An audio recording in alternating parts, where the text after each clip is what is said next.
Comment savoir si ma chute de cheveux me rendra chauve? Diagnostic d'une alopécie androgénétique. Tous les matins, je retrouve un tas de cheveux sur mon oreiller. Ça veut dire que je vais devenir chauve? Je perds beaucoup de cheveux et mon père est chauve. Ça fait beaucoup de raisons pour devenir chauve, non?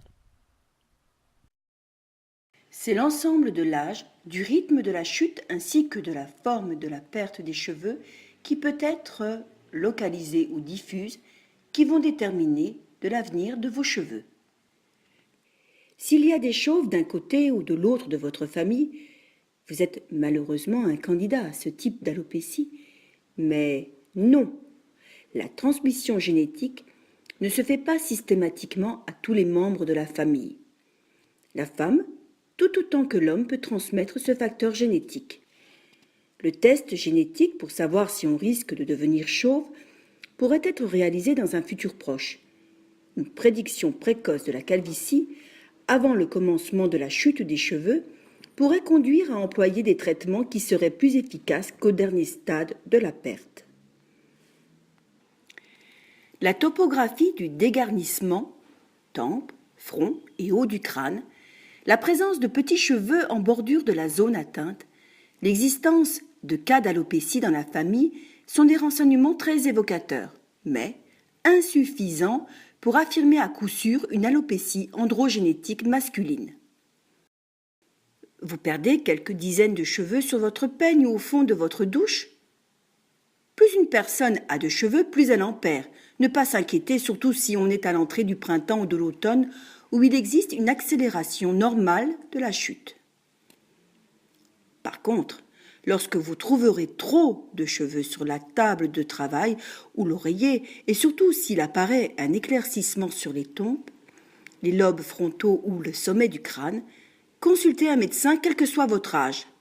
Il vous dira si vous présentez, oui ou non, une alopécie androgénétique. Il est important de faire le diagnostic et de traiter le plus tôt possible pour tenter le sauvetage de votre chevelure. Au stade 3 de la classification d'Hamilton, il existe une véritable alopécie, le diagnostic est évident. Avant, il est souvent difficile de repérer une calvitie débutante. Avant que le sommet du crâne ne soit dégarni, on observe généralement une simple diminution de longueur et de diamètre des cheveux sur le haut du crâne. Le dégarnissement typique de la calvitie n'apparaît qu'après. Le médecin examinera votre scalp, il réalisera des examens complémentaires. Toujours en première intention, un trichogramme.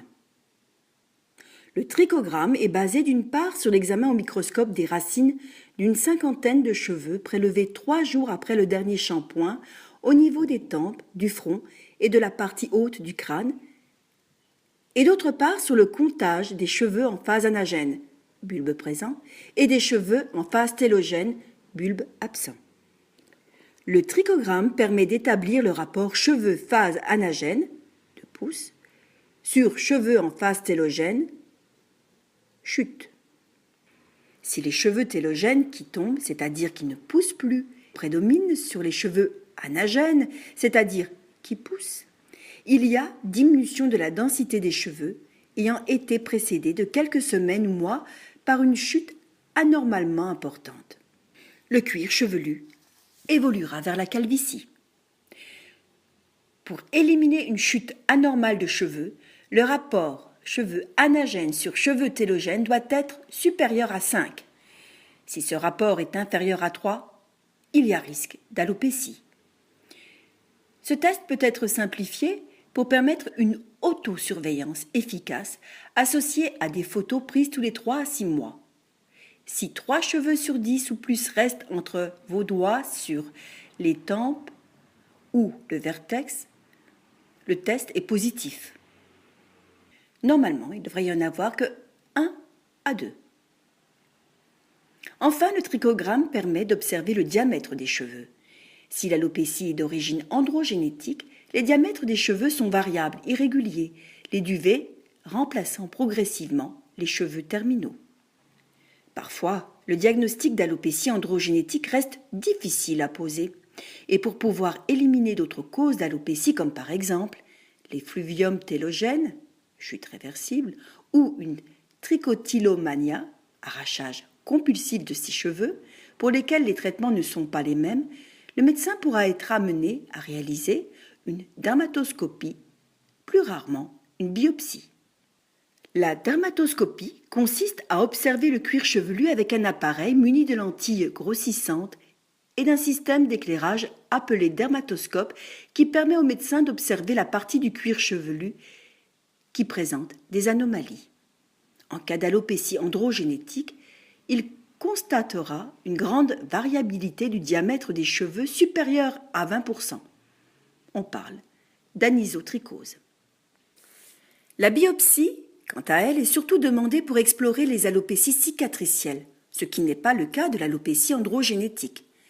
Cependant, une analyse du tissu prélevé par punch 1 mm au-dessous de l'épiderme ciblé grâce à la dermatoscopie permet de diagnostiquer un début de miniaturisation, mécanisme de mise en place de l'alopécie androgénétique.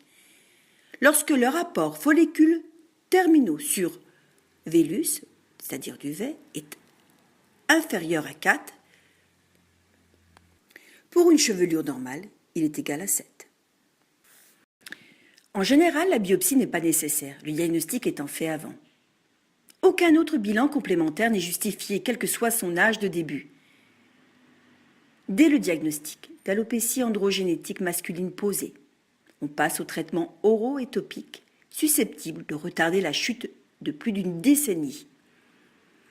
Mais s'il s'agit d'un traitement au long terme, qui ne pourra pas être interrompu, faute de voir réapparaître la chute. Seule la greffe de cheveux est définitive.